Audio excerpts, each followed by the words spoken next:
আজকে তুই যদি গোসল না করিস তোর আমি তালাক দিব। এইটা কোনো কথা কইলি বেটা? আমি বেটা পুরুষ মানুষ, ঠান্ডা পানি দেখা যদি ডরাই তাই লইব? শীতের চুল সুজা হয়ে খারাইতে পারি না। এইবারের মতন ছাইরা দাও। ও মা, আমি শেষ। ইস, এই বছর কি ঠান্ডা পড়ছে। বাইরে ঘোরাঘুরি না কইরা কম্বলের ভিতরে বইবা ভিডিও দেখি, তাও ভালো ভাই। ঘুমে ধরে গেছে। অসময় কল দিল কেডা?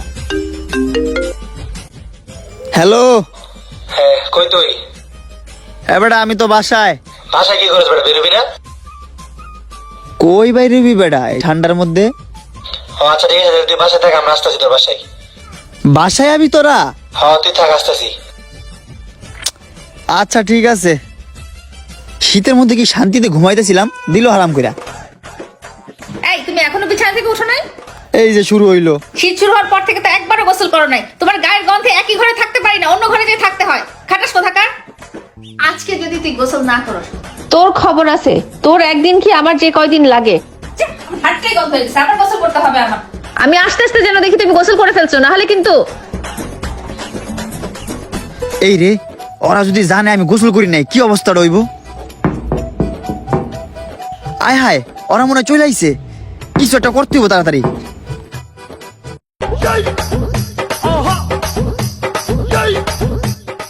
ওদের সামনে এমন ভাব নিতে হইব যেমন আমার কোনো শীতই লাগে না। উরি বাবারে, কি ঠান্ডা পানি! কিচ্ছু করার নাই, নাকে মুখে ছিটায় নেই। আর শরীরে যে দুর্গন্ধ, আগে পারফিউম গুলা মেরা নেই। ইহ, সব ধরনের ফ্লেভার মিক্স করে দিব যেন বুঝতেই না পারে আমি গোসল করি না। কি সুন্দর ঘ্রাণ। আমার চেম্বারে একটু মাইরা লই। আহ, উরি বাবারে, কি ঠান্ডা! না না, কাবাকাবি করো যাব না। শক্তি। কিরে মামা, হালার ফলা এতক্ষণ লাগে, দরজা খুলে নাকি? কিরে, কি অবস্থা? আয় ভিতরে আয়। কিরে, এত সকাল সকাল আমার বাসায়, ঘটনা কি? আরে বেডা, দেশে যে শীত পড়ছে, শীতের সুজয়ে খারাইতে পারি না। গোসল তো দূরের কথা, পানির ধারে কাছে উদ্দা যাইতারি না। এই লিগে রুমের মধ্যে 4-5টা কম্বল মুড়ি দিয়ে ঘুমাইছিলাম, কিন্তু বাপে তো শান্তি মতো ঘুমাইতে দেয় নাই। পাশার মধ্যে লাথি দিয়ে রুম থেকে বের করে দিছে, কইছে গোসল না করলে বাসায় ঢুকতে দিব না। এই লেগে বেটা একটু তোর বাসায় এলাম শান্তিতে ঘুমাইতে। আমারও সেম অবস্থা, শীত হওয়ার পর থেকে একদিনও গোসল করতে পারি নাই, কিন্তু তোরে দেখে আমরা অবাক হয়ে যেতেছি। কে অবাক হইতেছস কে? অবাক হবো না মানে, যে জায়গার মধ্যে আমরা 4-5টা পইরো শীত সামলাইতে পারতাছি না, তুই ল্যাংড়া হয়ে কেমনে বয়ে আসছিস মামা? এটা কোনো কথা কইলি বেটা? আমি বেটা পুরুষ মানুষ, এই ঠান্ডা পানি দেখা যদি ডরাই তাইলে হইব? তোরা কস বেটা মহিলার মতন কথাবার্তা। এইসব কথাবার্তা তখন মুহে মানায় না। হন, আমি ঘুম থেকে উঠে একবার গোসল করি, আবার ভাত খাওয়ার পর আবার গোসল করি, আর রাত্রে ঘুমানোর আগে একবার গোসল করি।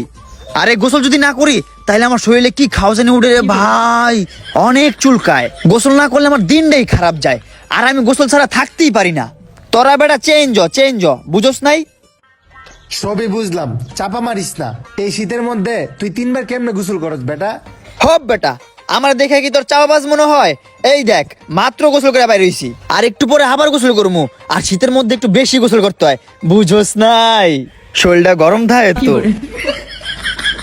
এ মামা, বুঝতে পারছি, পাওয়ার অফ বিয়া। ও আচ্ছা, তাইলে চল মামা, আমরাও বিয়া করে ফেলাই।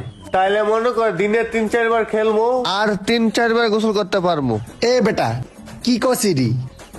দূর বেড়া, বুঝলি না, এই খেলা ওই খেলা না তো, নেকেট। নেকেট? আরে বেটা, ওইটা নেকেড না, র্যাকেট। এটা আমরা গ্রামের ভাষায় তো নেকেটই কই। এ কি, তুমি এখনো গোসল করো নাই? আরে চুপ থাক, মানিজ্যটা খেলাইলি রে। চোখ টিপা টিপি করিস কেন? হ্যাঁ, বল মানুষ কোথাকার। খাটাস, দুর্গন্ধ বেরোচ্ছে শরীর থেকে, আর বন্ধুদের সামনে বসে বসে পারফিউম লাগিয়ে রাখছো।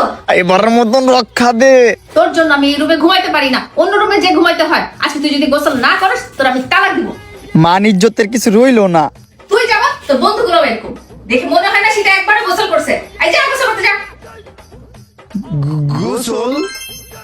এই কই গেল এরা? এই চল তুই চল বাথরুমে চল। ওঠ।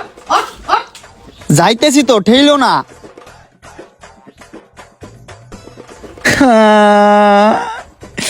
এইবারের মতন যাইরা দাও না, আমি আজকে গোসল করতে পারবো না। ও বাবা কি ঠান্ডা, ও বা আমি গেলাম রে, ও বাঁচাও, কেউ আমারে বাঁচাও, আমি শেষ।